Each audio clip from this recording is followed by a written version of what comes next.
നമസ്കാരം. നമ്മുടെ രാജ്യത്ത് നടക്കുന്ന ചില സംഭവങ്ങളെ പറ്റിയിട്ടുള്ള വാർത്തകൾ കേൾക്കുമ്പോൾ നമ്മൾ അത്ഭുതപ്പെട്ടു പോകാറുണ്ടല്ലേ? കാരണം ഞെട്ടലോടെ അല്ലാതെ നമുക്കതൊന്നും കേൾക്കാൻ പറ്റത്തില്ല. ഇത്തരം സംഭവങ്ങൾ ഇന്നും നമ്മുടെ രാജ്യത്ത് നടക്കുന്നുണ്ടല്ലോ എന്ന് ആലോചിച്ച് നാണിച്ച് പുച്ഛത്തോടെ തല കുനിച്ചിരിക്കാൻ വേണ്ടി മാത്രമേ നമ്മൾക്കൊക്കെ സാധിക്കുന്നുള്ളൂ. അല്ലാതെ നമുക്കൊന്നും ചെയ്യാൻ പറ്റത്തില്ല.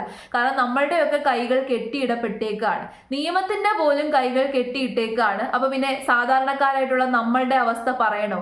നമുക്കിങ്ങനെ മിഴിച്ചു നോക്കി ഇരിക്കാനേ സാധിക്കുന്നുള്ളൂ. ചില കാര്യങ്ങളൊക്കെ തന്നെ ഒട്ടും മനുഷ്യന്മാർക്ക് ചേരാത്ത രീതിയിലുള്ള കാര്യങ്ങളാണ്. കർണാടകയിലെ ധർമ്മസ്ഥലയിൽ നിന്ന് വരുന്ന വാർത്തകളൊക്കെ തന്നെ നിങ്ങൾക്ക് അറിയാമല്ലോ. ഞാൻ അതിനെ പറ്റിയിട്ട് വീഡിയോ ചെയ്തില്ല, വീഡിയോ ചെയ്യാഞ്ഞതാണ്. കാരണം എനിക്ക് പേടിയാണ്, അതുകൊണ്ടാണ് ഞാൻ അതിനെ പറ്റിയിട്ട് വീഡിയോ ചെയ്യാഞ്ഞത്. പക്ഷേ അതേ സംസ്ഥാനത്ത് നിന്ന് തന്നെ വേറെ നമ്മളെയൊക്കെ അത്ഭുതപ്പെടുത്തുന്ന രീതിയിലുള്ള വേറെ ഒരു വാർത്ത വരുന്നുണ്ട്. ആ വാർത്ത കേട്ടിട്ട് ഞാൻ ഇങ്ങനെ മൂക്കത്ത് വിരൽ വെച്ചിരുന്നു പോയി. അതുപോലുള്ള ഒട്ടും മനുഷ്യത്വരഹിതമായിട്ടുള്ള ഒരു പ്രവൃത്തി ചെയ്തേക്കാണ്. മതം മാത്രം തലയ്ക്ക് പിടിച്ചിരിക്കുന്ന ഒരു ജനത ഇന്ന് നമ്മുടെ സമൂഹത്ത് വളർന്നു വരുന്നുണ്ട്. വിവരമില്ല, വിദ്യാഭ്യാസമില്ല, ബോധമില്ല, ഒന്നുമില്ല. അവർക്ക് മതം മാത്രം മതി. അപ്പൊ മതം മാത്രം തലയിൽ വെച്ച് വിദ്വേഷം മാത്രം ഉള്ളിൽ വെച്ചുകൊണ്ട് മനുഷ്യന്മാർക്ക് നിരക്കാത്ത രീതിയിലുള്ള പെരുമാറ്റമാണ് ചില മനുഷ്യന്മാർ കാട്ടിക്കൂട്ടിക്കൊണ്ടിരിക്കുന്നത്.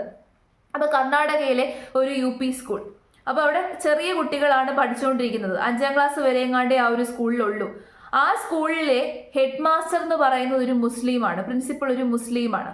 അപ്പൊ അയാളെ മാറ്റാൻ വേണ്ടി 10 വർഷമായിട്ട് അദ്ദേഹമാണ് അവിടുത്തെ ഹെഡ് മാസ്റ്റർ. അപ്പൊ അയാളെ മാറ്റാൻ വേണ്ടിയിട്ട് അയാളോടുള്ള വിദ്വേഷം മൂലം ഒരു പറ്റം ആൾക്കാര് അവിടെയുള്ള സ്കൂളിലെ വാട്ടർ ടാങ്കില് കീടനാശിനി കലക്കി. ചെറിയ കുട്ടികൾ പഠിച്ചുകൊണ്ടിരിക്കുന്ന സ്കൂളാണ്. നിങ്ങളൊന്ന് ആലോചിച്ച് നോക്കിക്കേ, എന്ത് വേണമെങ്കിലും സംഭവിക്കാം. എന്തോ ഭാഗ്യത്തിന് ആർക്കും ജീവൻ നഷ്ടപ്പെട്ടില്ല. എന്തോ ഭാഗ്യത്തിനാണ് അങ്ങനെ സംഭവിക്കാതിരുന്നത്. എന്തുകൊണ്ടാണ് അങ്ങനെ ചെയ്തത്? കാരണം സ്കൂളിലെ കുട്ടികൾക്ക് എന്തെങ്കിലും പറ്റിക്കഴിഞ്ഞാൽ ഹെഡ് മാസ്റ്ററുടെ പിടിപ്പുകേടാണ് എന്ന് പറഞ്ഞ് സമരം നടത്തി അയാളെ അവിടെ നിന്ന് ആ സ്ഥാനത്ത് നിന്ന് പുറത്താക്കാൻ വേണ്ടി സാധിക്കും. അപ്പൊ അയാളെ ആ സ്ഥാനത്ത് നിന്ന് പുറത്താക്കാൻ വേണ്ടി മാത്രമാണ് ഈ വൃത്തികെട്ട ക്രൂരത കാണിച്ചത്. നമുക്ക് എന്തെങ്കിലും ചെയ്യാൻ പറ്റുമോ? ഇത് കേട്ടിട്ട് നിങ്ങൾക്ക് എന്താണ് തോന്നുന്നത്? ഈ വാർത്ത കേട്ടിട്ട് നിങ്ങൾക്ക് എന്താണ് തോന്നുന്നത്? അത്ഭുതമാണോ തോന്നിയത്? പേടിയാണോ തോന്നിയത്? ഞെട്ടലാണോ തോന്നിയത്? എന്താണ് നിങ്ങളുടെ അഭിപ്രായം എന്നുള്ളത് തീർച്ചയായിട്ടും കമന്റ് ചെയ്യാം. അപ്പൊ ഏതായാലും നമുക്ക് വാർത്ത കേൾക്കാം. ഞെട്ടലുണ്ടാക്കുന്ന വാർത്തയിലേക്കാണ്. പ്രിൻസിപ്പലിനെ മാറ്റാൻ സ്കൂളിലെ കുടിവെള്ള സംഭരണം ചേർത്തു. കർണാടക ബലഗാവി ഹൂലിക്കാട്ടിൽ LP സ്കൂളിലാണ് സംഭവം. ശ്രീറാം സേന താലൂക്ക് സെക്രട്ടറി സാഗർ പാട്ടീൽ ഉൾപ്പെടെയുള്ളവർ അറസ്റ്റിലായിട്ടുണ്ട്. 5ാം ക്ലാസ് വിദ്യാർത്ഥിയെ ഉപകരണമാക്കിയെന്നാണ് കണ്ടെത്തൽ. കൃത്യം നടത്തിയത് സ്കൂൾ പ്രിൻസിപ്പൽ ഇസ്ലാം മത വിശ്വാസിയായതിന്റെ വിരോധത്തിലാണെന്നും വിവരങ്ങൾ വരുന്നു. റഹീസ് മുഹമ്മദ് വിശദാംശങ്ങളുമായി ചെയ്തു. റഹീസ്, അങ്ങേയറ്റം ഞെട്ടിക്കുന്നൊരു വാർത്ത. ആർക്കും ഒന്നും സംഭവിച്ചിട്ടില്ല എന്ന് ആശ്വസിക്കാമോ? എന്താണ് വിവരങ്ങൾ? എന്തായിരുന്നു ഇത്രത്തോളം വലിയ വിദ്വേഷം?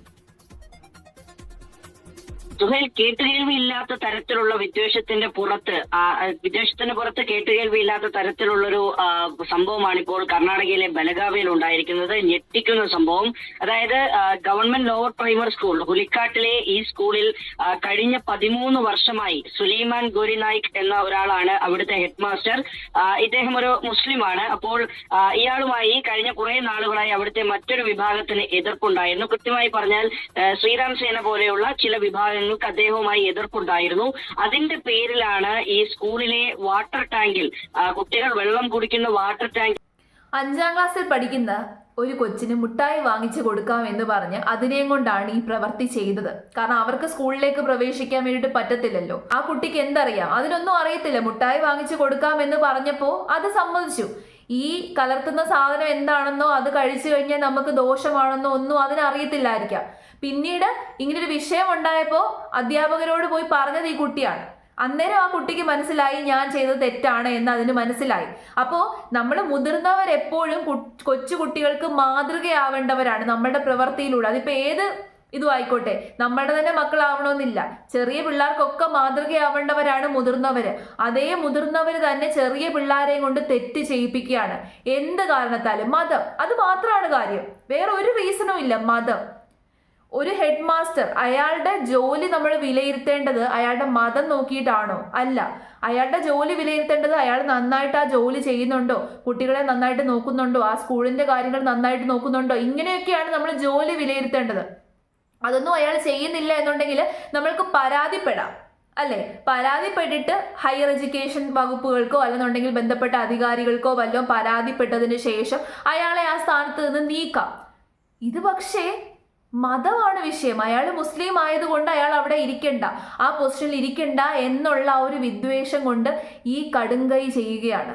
സംസ്ഥാന മുഖ്യമന്ത്രി തന്നെ സ്ഥിരീകരിച്ചു കൂടി പറയുമ്പോൾ അത് ഉറപ്പിച്ച് പറയാൻ കഴിയും. അതായത് കഴിഞ്ഞ ജൂലൈ 14 സംഭവം. അങ്ങനെ വാട്ടർ ടാങ്കിൽ വെള്ളം കലർത്തിയതുമായി ബന്ധപ്പെട്ട് കുട്ടികളിൽ പലർക്കും ദേഹാസ്വാസ്ഥ്യം ഉണ്ടാകുന്നു, ചിലർക്ക് ഏൽക്കുന്നു. അങ്ങനെ കുട്ടികൾ ആശുപത്രിയിലായി. അങ്ങനെ ഗുരുതരമായി ആരോഗ്യ പ്രശ്നമേറ്റ കുട്ടികൾ സഹിതം ഇതിലുണ്ട്. പക്ഷെ എന്തായാലും ആരും വളരെ ആശ്വാസകരമായിട്ടുള്ള വാർത്തയാണ്. എന്നാൽ കുട്ടികൾ ആശുപത്രിയിലാകുന്നു. പിന്നീട് നടത്തിയ ഒരു അന്വേഷണത്തിലാണ് ഈ 3 ആഴ്ച കഴിയുമ്പോൾ അവിടെ ഞെട്ടിക്കുന്ന ചില സംഭവങ്ങൾ പുറത്തു വരുന്നത്. അതായത് ഈ പ്രിൻസിപ്പൽ ഒരു മുസ്ലിം ആയതിന്റെ പേരിൽ അദ്ദേഹത്തിനെ തലസ്ഥാനത്ത് നിന്ന് മാറ്റാൻ വേണ്ടി ശ്രീരാമസേനയുടെ ചില പ്രവർത്തകർ നടത്തിയ ഒരു ഇടപെടലാണ് ഇക്കാര്യത്തിൽ ഉണ്ടായത്. അതിൽ ഏറ്റവും പ്രധാനം സാഗർ പാട്ടീൽ എന്നയാൾ. ഇയാൾ ശ്രീരാമസേനയുടെ പ്രാദേശിക അംഗമാണ്. ഇദ്ദേഹമാണ് ഈ ഒരു പ്രശ്നം ഗുരുതരമാക്കി ഇങ്ങനെ ഒരു സംഭവത്തിൽ ഇടപെട്ട് ഈ വാട്ടർ ടാങ്കിൽ വെള്ളം ചേർക്കാനായി ഒരു 5ാം ക്ലാസ്സുകാരനെ കരുവാക്കുന്നത്.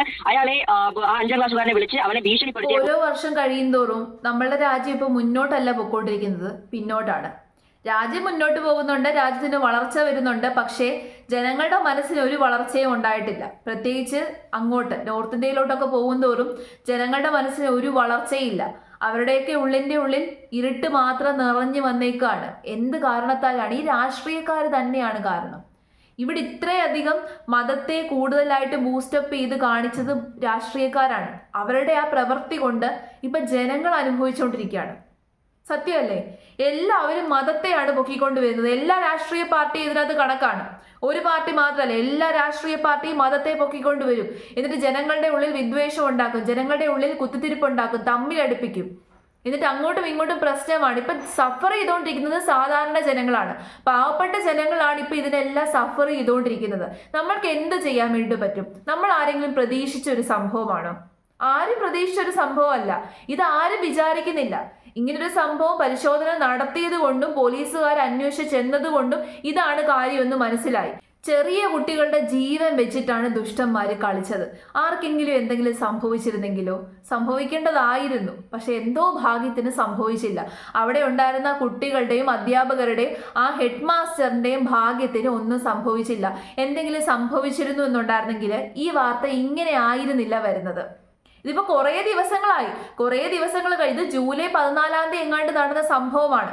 അതിനുശേഷം 2-3 ആഴ്ചയ്ക്ക് ശേഷമാണ് അന്വേഷണം നടത്തി ഇവരെ കണ്ടെത്തിയത്. 3 പേരെയാണ് കണ്ടെത്തിയത്. ഇവന്മാരാണ് ഈ 3 പേര്. അവന്മാരുടെ മോന്ത കാണുമ്പോൾ തന്നെ നമുക്ക് ദേഷ്യം വരും. ദേഷ്യം വന്നിട്ടൊന്നും കാര്യമില്ല, നമുക്കൊന്നും ചെയ്യാൻ പറ്റത്തില്ല. നിയമപരമായിട്ടല്ലേ നേരിടാൻ പറ്റത്തുള്ളൂ. നമ്മളെ നിയമം എല്ലാം നോക്കും. പക്ഷെ ഇവന്മാർക്ക് നിയമമില്ല, നീതിയില്ല, ഒന്നുമില്ല. ഇവരുടെയൊക്കെ ഉള്ളിൽ മതം മാത്രമേ ഉള്ളൂ. മതം. ഈ മതം എന്ന് പറയുന്ന വാക്ക് തന്നെ ഇപ്പൊ കേൾക്കുമ്പോൾ ദേഷ്യമാണ് വരുന്നത്. മതം പൊട്ടിക്കഴിഞ്ഞാൽ ആന എങ്ങനെയാണ് അതേപോലെയാണ്. ആനയ്ക്ക് പിന്നെയും കുറച്ചും കൂടി ഒരു വിവേകമുണ്ട്. മതം പൊട്ടിയ ആനയെ കണ്ടിട്ടില്ലേ നിങ്ങൾ? അത് അവിടെ ഇവിടെയൊക്കെ ചാടിപ്പോയി ആരാണെന്നൊന്നും നോക്കത്തില്ല. അതേ അവസ്ഥയാണ് മതം പൊട്ടിയ മനുഷ്യന്മാർക്ക്. മതം ഇളകിയ മനുഷ്യന്മാരുടെ അവസ്ഥ മതം പൊട്ടിയ ആനയെക്കാട്ടിലും ഒക്കെ രൂക്ഷമാണ്. അവരുടെ അടുത്ത് നമുക്ക് ഒന്നും പറയാൻ പറ്റത്തില്ല. പോത്തിന്റെ ചെവിയിൽ വേദം ഓതിക്കഴിഞ്ഞാൽ എന്താണ് സംഭവിക്കാൻ പോകുന്നത്? പോത്ത് വന്ന് നമ്മളെ കുത്തിയിട്ട് പോകും. അതേ അവസ്ഥയാണ്. ഇവന്മാരെ ഒന്നും പറഞ്ഞു നന്നാക്കാൻ പറ്റത്തില്ല, ഇവന്മാരോടൊന്നും നമുക്ക് ഉപദേശിക്കാൻ പറ്റത്തില്ല, ഒന്നിനും പറ്റത്തില്ല. അവന്മാരോട് ബാധിച്ച് അവസാനം നമ്മൾക്ക് എന്തെങ്കിലും പറ്റും എന്നല്ലാതെ ഒന്നും സംഭവിക്കാൻ പോകുന്നില്ല. ഇവിടെ ഈ ഒരു കാര്യം മാറണമെന്നുണ്ടെങ്കിൽ, ഈ സൊസൈറ്റി ഇനി ചേഞ്ച് ആവണമെന്നുണ്ടെങ്കിൽ നിയമം ശക്തമാകണം.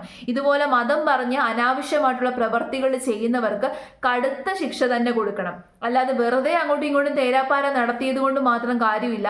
കടുത്ത ശിക്ഷ കൊടുക്കുന്നിടം വരെ ഈ സംഭവം ഇനി തുടരും. നമ്മുടെ സമൂഹത്തിന്റെ കാര്യം വളരെ പരിതാപകരമായിട്ട് മാറുകയും ചെയ്യും.